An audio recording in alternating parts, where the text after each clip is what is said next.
Hey everybody, Jason just went to fix his hair, but we're live because I clicked the button already, and sometimes that happens on live broadcasts. What do you want? You're here with Crypto Connoisseurs. I am Kevin Murcko, CEO over at Coinmetro, quaint little crypto exchange doing big things. Check us out if you want. That's at Coinmetro, by the way, on all social media channels. We're live, as I said, with Crypto Connoisseurs. It is a new show by Blockleaders, and Blockleaders is sponsoring the show. We're going to see how this works. It's a 30-minute live stream. We're going to talk about a few, I'd say, hot crypto topics. Jason just made it back, so I'll let Jason introduce himself, and we're going to dive right in. Hi, folks. Happy to be here. I've been in crypto for a while. Love to, Kevin and I go back Blocks Live Television, so love to chat about crypto. Look forward to you guys joining us.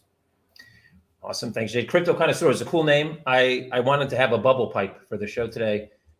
They don't sell bubble pipes anymore, but kids can buy vape pipes, which I guess is somehow better. I guess you're not going to the right stores.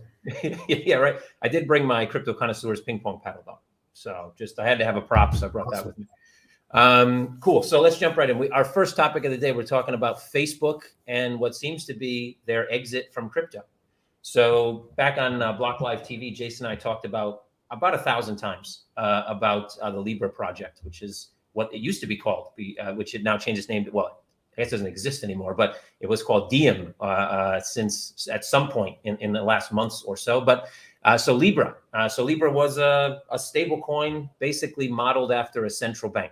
And that caused a lot of stuff to happen. Basically, I think it was France, US, Germany, maybe, that initially came up their central banks and said, hey, this isn't going to work. You guys are going to get too much power. You have a community of, basically a country of 2 billion account holders, and you're going to, basically take power away from the central banks. And yeah, we discussed this a lot. So Jason, what are your first thoughts on this? Apparently they're selling it to Silvergate. If people don't know, that's one of the biggest banks in crypto in the US. So Silvergate is in California. It's a big bank. Well, big crypto bank. Yeah, well, for sure. I mean, I expected this to happen at some point. I mean, when Facebook came out and said they were doing, a cryptocurrency, it seemed like they were going to get enormous pushback from regulators. It was clear, particularly the way they had constructed it. They constructed it, very similar to the way a bank would be. And they already have, as you pointed out, 2 billion users. So it's like the size of a large country. One of the largest. It's essentially, if they had a bank, they would immediately be basically controlling, vast amounts of funds moving back and forth. So I expected there to be some pushback. Surprised that it took so long. I would have assumed that before they changed the name to Diem, they would have determined one way or the other whether they were going to go through with it or what their commitment level was. So it's a bit of a letdown that they would just sell it and move on. But it's certainly expected. And as you pointed out, Silvergate does have the licenses necessary, that Facebook was probably lacking. So I mean, I think I don't know if it's going to be their last crypto push. I mean, they still have, what they pay for WhatsApp, like 7 billion or something, and they still haven't monetized it. And this was going to be one way they could monetize it by having people send money. I think they even had a test going on maybe in the Philippines, Malaysia, something like that, for about 6 months, where they were allowing kind of stable coin to be passed back and forth between WhatsApp accounts. So, and by the way, I was just going to add, I mean, Facebook has had Facebook coin, a long time ago. They tried, I want to say, it would have been like 7-8 years ago, but they tried launching Facebook coin where people would give things to each other, using Facebook. And that was, abandoned. Yeah, I think it can't be their last play. I think they probably gave up with this one. Well, I read that the guy that was heading up the whole project left. So obviously that was probably a blow. But it's, companies so big with such a big user base, obviously a big portion of the user base is in crypto. I mean, even if it's 5%, it's a massive amount of people, and I'm sure it's more than 5%, to be honest. I think if you have an active Facebook account and you are within a certain age range, you're probably put your toe into crypto at some point. You might not be a crypto trader, but you're probably into crypto and you probably at least understand it to a certain extent. I do think it's interesting that Silvergate bought it because, Silvergate obviously has not just stuck their toe into crypto, but their whole foot, ankle, leg, knee, and, up to the thigh. No, up to the neck at this point. I don't know. But Facebook is creating an NFT marketplace, though. I heard that was happening. So, it's surprising that they wouldn't have that they wouldn't be going. I mean, it seems like their crypto plans would likely be, all in sync, as opposed to like one part of it blowing up and then the other one is still going on, Yeah. Maybe the organization is just too big, right? So it's too segmented. So I have to assume with that NFT marketplace, you're going to pay in crypto. I mean, who's going to buy an NFT with Right. dollars? All right. And even Right. if they don't have the licenses to run a stable coin, how would they have the license then to run like a money business, an MSB, to accept dollars? So they're going to accept crypto. So yeah, I think they're just shifting. I think it's kind of like a cloak and dagger kind of thing. They know they've had so much heat on the Libra project. Then Diem probably got stuck with whatever. Maybe it was just internal nonsense. Facebook's a big company. The guy leaves. They're like, okay, we're going to scrap it. The news is leaked, but at the same time, they're probably going to pop out next week with, the Facebook coin 2.0 or something and move on. I mean, Next year. They can take the hit. They're a huge company with lots of resources. It's not like getting those licenses wouldn't have been, a massive thing for them to do. So anyway, let's see. My prediction is they're going to come out with something else. I think yours is too. So let's see what happens over the coming week. Sure. So that NFTs, you mentioned NFTs. So next topic on the board, NFTs here to stay or not. So yeah, well, I'll let you start on that one. So NFTs, are they a thing, or they are just a fad? No, I mean, I think it's really cool. I mean, initially it started off, there were a whole bunch of sales for these graphic NFTs, like where people were buying things just for collecting, and just to have, something pretty. And arguably that was not very sustainable at all. And I think that's been borne out by a lot of the way a lot of these NFT collections have gone. But the more successful ones are really working to build utility within their NFT, and making sure that owning that NFT has some reason and essentially something that you can do by virtue of owning that NFT, right?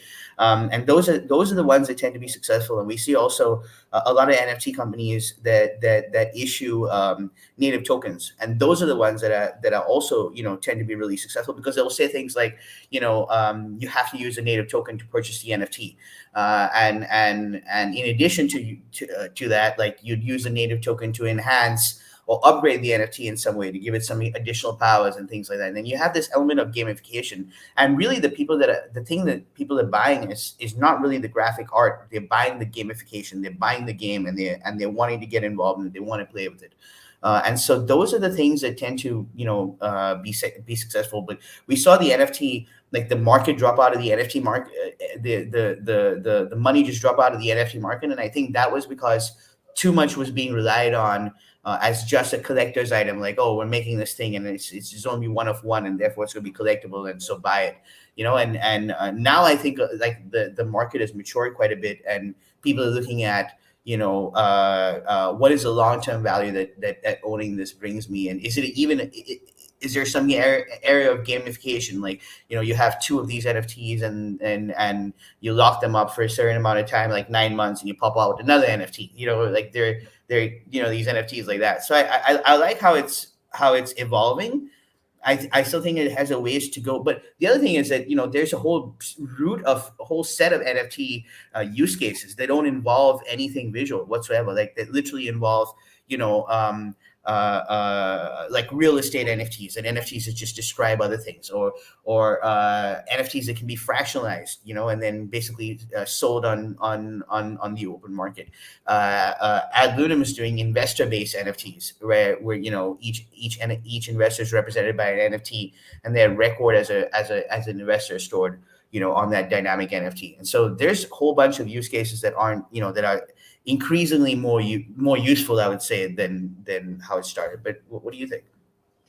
Yeah, absolutely. I when NFTs kind of first kicked off, I mean, I had been talking about non-fungibles in a few different circles with a lot of things about finance, just about how you can. I mean, for those who don't know, so we'll clear this up since this is our first show. I don't know who's watching this, right? So most crypto tokens, in fact, well, if it isn't called an NFT, that would be all crypto tokens, I guess, and coins are fungible.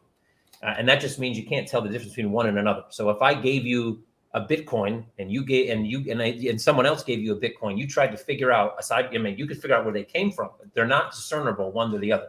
One Bitcoin is the same as another Bitcoin, just like one US dollar is the same as one other US dollar, right? And so non-fungibles are discernible.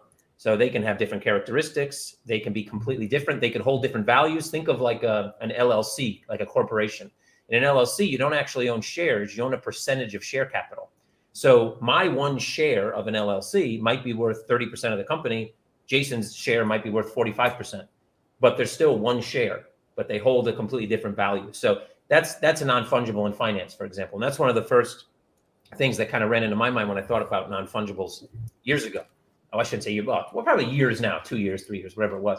And then NFTs blew up, and it was, apes and, I don't know, like scribbly lines for 35 million ETH or whatever. And I thought, yeah, this is going to blow up. I mean, obviously, I think anybody that looked at that said, yeah, this isn't going to last that long. Some of them, like you said, did get smart. So even the Bored Ape Yacht Club now uses their NFTs as a membership kind of token that allows you access to membership of only events. And so while that may not be all that unique, it's kind of like if you think about all the membership clubs in London, right, where you're old, fat, and white, and you pay like $50K a year, and you sit in a room, smoke cigars, and drink cognac with a bunch of old, fat, old white people, basically. This is kind of the new membership club. This could be the new membership club. So people buy into these things, and I guess the cool thing about that is they can buy in. If you buy it when it's launched, maybe it costs you, I don't know, 1 ETH, half an ETH, a tenth of an ETH, whatever it is. Eventually, that membership is worth millions. And that's kind of similar to yacht clubs, how yacht clubs used to work around the world, because when you first bought in, you bought a piece of nothing. It was relatively cheap. And 10 years later, it's 500K, $1 million just to gain access to this yacht club. So it's kind of like a new generation of clubs that kind of goes along with the ideal, I think, of Gen Y, Gen Z, which is not really materialistic. Gen Y, Gen Z don't really want to buy houses. They don't really want to own things. They want to share stuff. They like the sharing economy. And so they don't want to be in a yacht club, but they'll be in a club because they own a crazy picture of an ape. So that's also pretty cool. But I agree with you. There's lots of people doing cool things. NFTs, I think, are not going anywhere. I think this idea of I'm going to spend $1 billion on a drawing is going to go away. That bubble has already partially burst and probably will continue to deflate. But those that are smart add utility, add kind of functionality, gamification, which is also cool. I talked to a company as well. You mentioned was him AdLunam? I'm going to pronounce it wrong. AdLunam. Okay. AdLunam. Which I'm going to check out for sure. But I talked to, I think, Thanks Token. There's a Thanks Network. It's called Thanks Network, THX.network. And these guys are working on gamification with NFTs as well. And some pretty cool stuff, because obviously people, gamers, obviously, but even everybody gets emotional. When you're on a platform, you're doing something, you get a badge, you get whatever. But now that badge is actually it's an NFT. You can go and sell it on a marketplace. It has a value. It's not just about a cool little badge in your, on your desktop. It's actually worth something, which is also pretty cool and kind of one step forward in kind of the digitalization of everything, which I think is what crypto didn't start it, but definitely crypto pushed it forward. It's almost like the 21st century equivalent of a New York City taxi cab medallion. Yeah, when it used to be where you could buy that like fairly cheaply and set up your own little cab company, and now it's like 500,000, 600,000. Although now Uber's come in, and Uber. They didn't kill the business yet, because for somehow those yellow cabs, man, they still exist. People are still paying exorbitant amounts of money. I think it's over $1 million now. Like in certain, like if you're in Manhattan, I think it's like $1 million plus to get a medallion, which is crazy. But somehow they still persist. So I don't know how, but I think it's NFTs one day. Yeah. They probably will do the same. NFT. We're checking NFTs right now. If they fractionalized an NFT yellow cabs in New York, I'm sure they do quite well. I mean, they're just symbolic. I think that's why they're still there, to be honest. People go to New York, they expect to see, some rude asshole in a yellow taxi. And if they don't see that, they don't feel like they're in New York. So that's it. They have to exist because of that. They should paint the Ubers yellow. The brand. Yeah. All right, cool. Let's head on. Let's see, next topic. So we talked a bit about bubbles already, but in general, right? So obviously, if you have a crypto portfolio that's older than 10 days or maybe 15, it looked really nice about 15 days ago, 20 days ago, a month ago.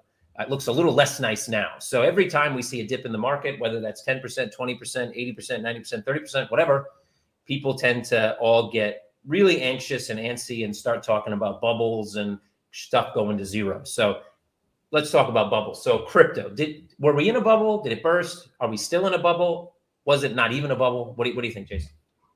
So I mean, that's a great question. The thing is that we hear that literally. Do we not hear that every freaking year, twice a year? Like, oh my God, Bitcoin has dropped 30%. It's a complete disaster. Everybody's selling. Bitcoin's gonna be dead. Tomorrow's not gonna exist anymore, right? And then it just slowly starts picking back up, and then eventually we're back to like 50, 60, and it's like, oh my God, Bitcoin is it's hilarious because this happens like every time, and I think that it's offers a great opportunity to buy. Like the way I think of it is every time Bitcoin drops, I'm like, yay. Like I don't think about the money that I have that's gone down in value. I'm just like, oh, now's a good time to buy. And then when it goes up, I'm like, woo, it's up. That's the way I interpret it. Like happy both ways, Exactly. But yeah, I mean now I think it's gonna come back for sure. Yeah. I mean, Bitcoin has been dead in the press. I think that there's a meme going around about, I think, New York Times or something. I think Bitcoin has died like 18 times or something, as according to the New York Times. And this, I guess, might be 19. I don't know. So I look at it kind of the same way. I think crypto people, because I talked to a lot of crypto people, talked to a lot of traditional folks from, whatever, traditional finance or just regular people that aren't crypto or finance people. And most people don't realize how the stock market works. I mean, the stock market is full of hodlers. The original hodlers are in equities. They're not in crypto. The only reason equities rise every year on average is because people don't sell them. That's it. If there was a bunch of retail people running around going, I'm going to day trade stocks, then the market would look a lot different. It would probably look not so dissimilar to crypto in many ways, in that it would be much more volatile. We'd have, you'd have crazy peaks, crazy troughs. And you don't, because it's mostly institutional money, and people, even people who don't know they own stocks because they have 401k, they have a retirement plan, they have whatever, own a bunch of stocks. They have, these big endowments own a bunch of stocks. Yale University, Harvard University, whatever. They all own stocks. They don't necessarily know what they own. Somebody's managing it, whatever. But they're all hodlers, right? So this mentality isn't new. The difference is that the mentality here is a lot more emotional. People get really emotional about crypto. And they like to buy the dip. And the other thing I think is weird, and I have this conversation a lot, especially I had this conversation with my father the other day, because my father's like, I don't know. I was going to buy some Bitcoin, or I was going to buy whatever, he tells me, right? Because now he's a crypto guy. So, so he's like, I was going to buy some Bitcoin, but the price fell and I don't know now. I'm like, why is that a mentality? Like if you went to buy a car, right? So Jason, you walk into the dealership, guy's like, this car, I've been wanting this car for 2 years. I finally saved up the money. It's $65,000. I'm going to buy it. And the guy, but I got to come back tomorrow because I, forgot my checkbook or forgot my debit card, whatever happened. The guy's like, all right, fine. You come back the next day and the guy's like, I got some terrible news, Jason. The $65,000 car you wanted yesterday is only worth $33,000 today. And what are you going to say? You know what? I'll come back when it's 65 again because why would I only spend 33? I feel like it's less of a car now. You might buy two of them. You might even buy three and give one away to your grandmother or whatever, But the mentality for investors, for some reason, especially in volatile markets, is price goes down. I'm going to wait to see what happens, and that's weird. And I think when you look at most value investors, your Warren Buffetts of the world, they have the different mentality.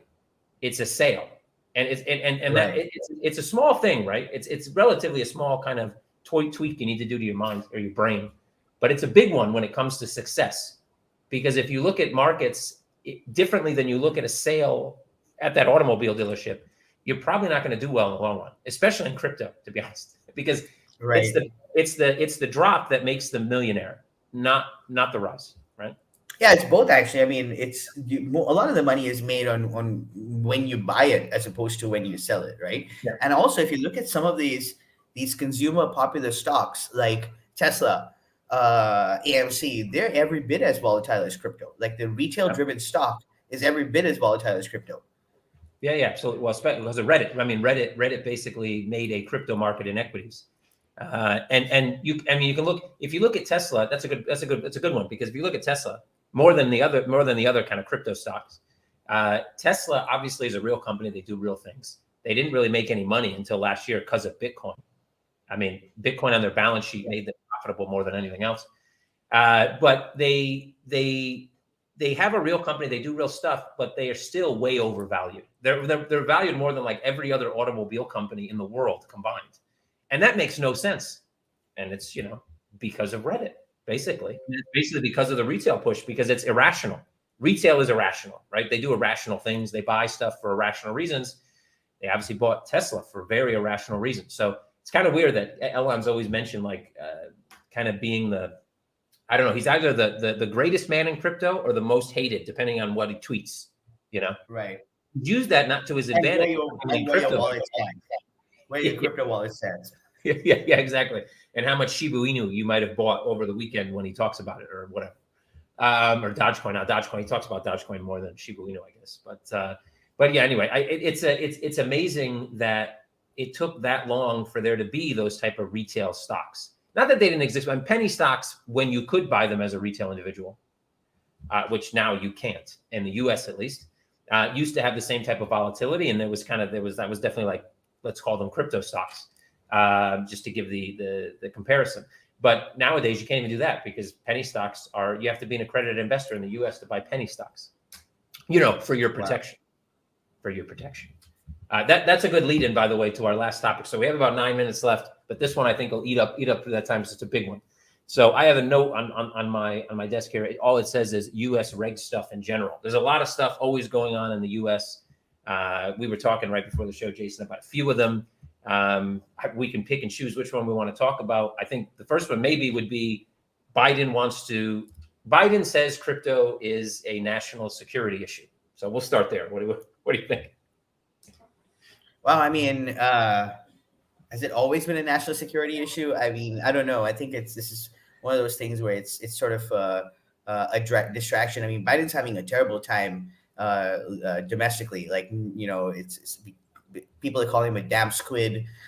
He's having a hard time getting his things out. So it might be one of those things to just get people riled up.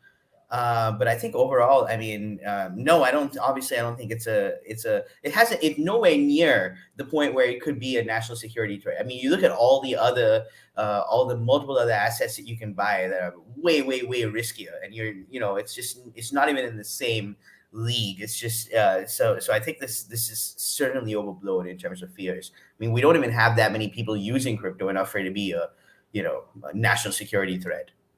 Yeah. I maybe he found out that, Russia was buying missiles with Bitcoin and figured, just chop this. They're going to shoot Bitcoin missiles at Ukraine or something. I don't know. Yeah, I think, the US dollar, if you want to talk about national security threats, is probably the biggest national security threat in finance because it's the most laundered currency and the most illegally used currency in the world.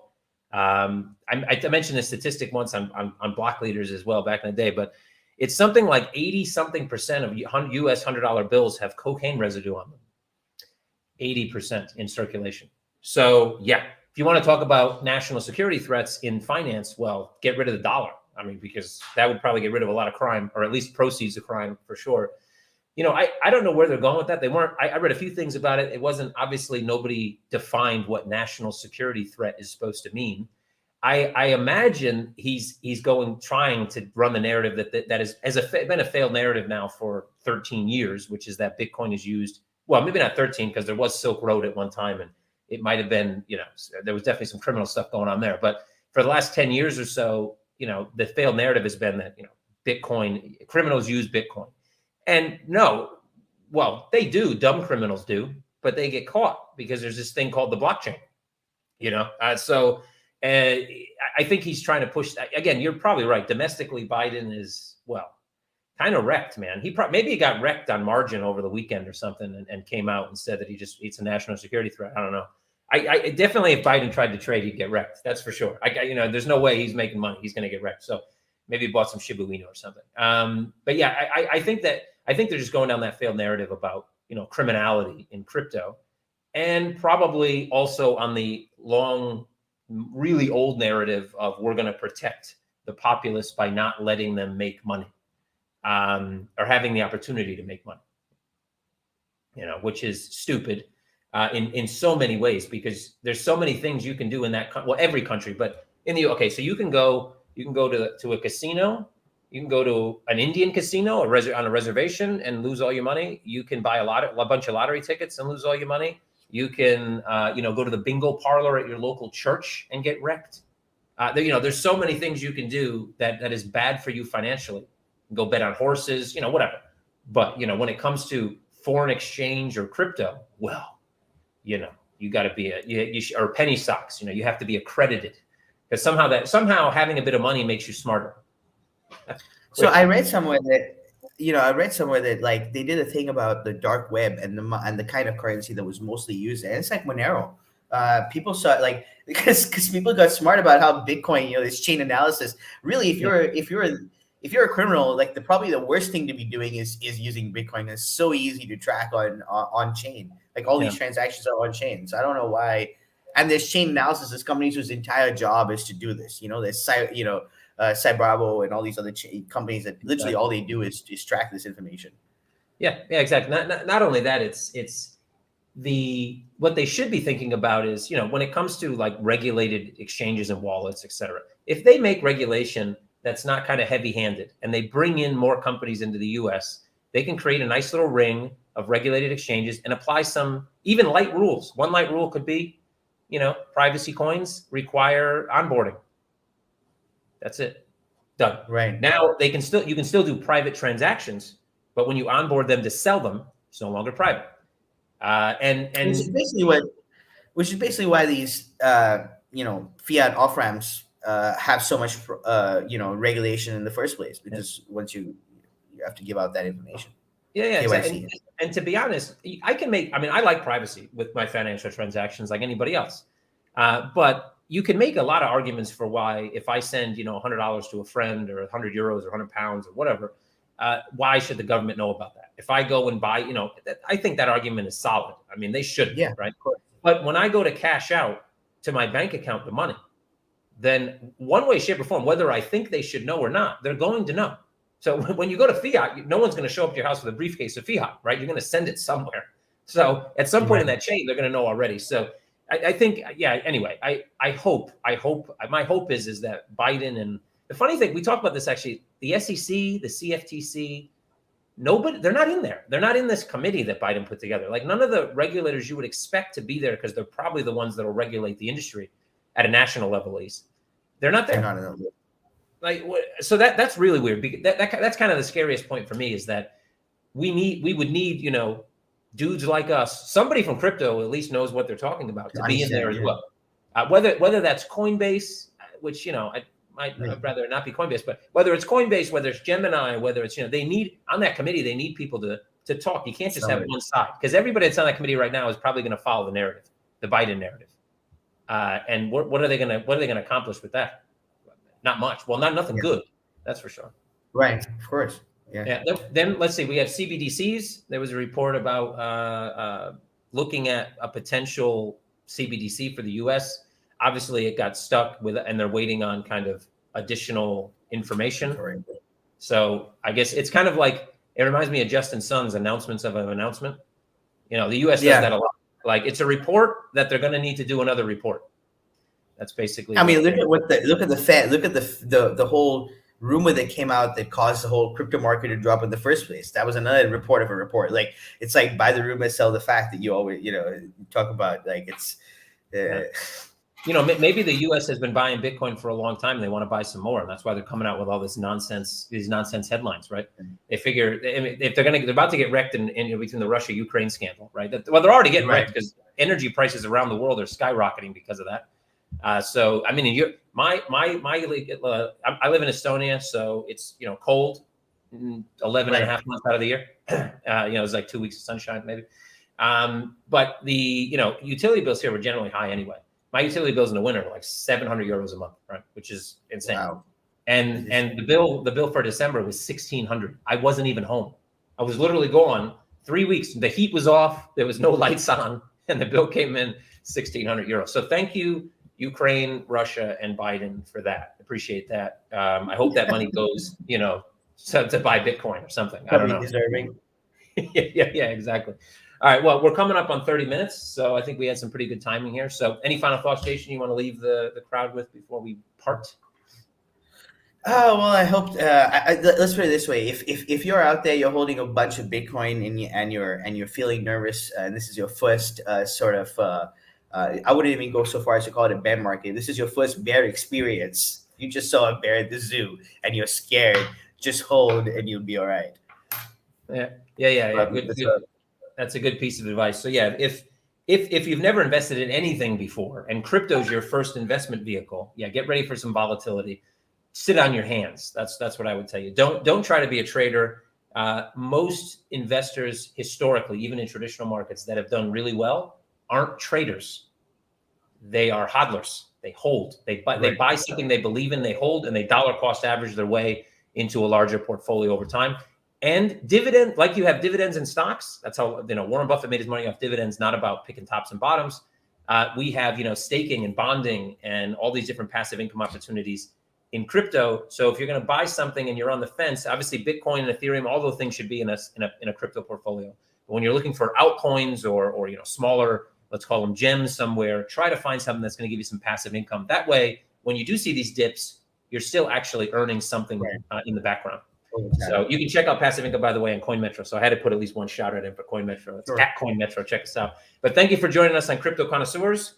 This is our first show. We're going to get a lot of graphics and stuff going on for the next one. We'll see you in 2 weeks. Thanks again, everybody. We might even answer questions next time, but we ran out of time this time. So sorry about that. Good idea. We'll see you on the next show. Thanks, Jason. All right, guys.